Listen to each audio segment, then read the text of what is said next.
On a vu il y a pas longtemps que t'étais l'une des personnalités qui parlait le plus de Gaza sur Twitter. On m'a présenté ça comme si je devais y voir un problème. Comment tu vois le fait qu'on puisse reprocher à quelqu'un de trop parler d'une cause qui lui tient à cœur? Alors pour être tout à fait honnête, depuis un an, ma vision sur les choses, sur mon pays, sur la société dans laquelle j'ai grandi, j'ai évolué, j'ai travaillé, a complètement changé.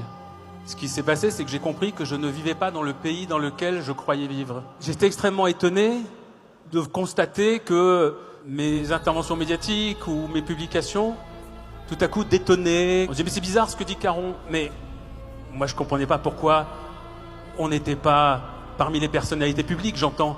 Pourquoi on n'était pas des milliers à dire la même chose. Je ne me suis contenté depuis plus d'un an que de répéter finalement tout ce qu'on m'avait enseigné depuis que je suis né dans ce pays et que j'y ai grandi. On tue pas des innocents, on massacre pas des enfants. C'est une évidence. On a un génocide, on a le premier génocide de l'histoire qui est documenté en direct par des vidéos qui nous parviennent tous les jours. Tous ceux qui se taisent savent ce qui se passe. Ils sont tous complices.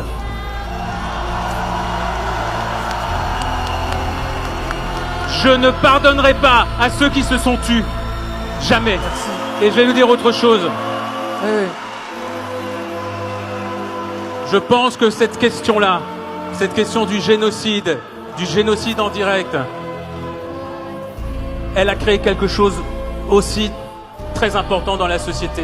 Quelqu'un qui vient vous parler aujourd'hui de justice sociale, qui vient vous parler de féminisme, qui vient vous parler d'humanisme, et qui ne se sera pas manifesté pendant un an, aura perdu toute crédibilité pour porter ces combats-là. Ce qui se joue à Gaza, c'est l'essentiel, c'est le cœur même de l'humanité. Si on se tait là-dessus, on ne peut plus l'ouvrir sur quelque sujet que ce soit.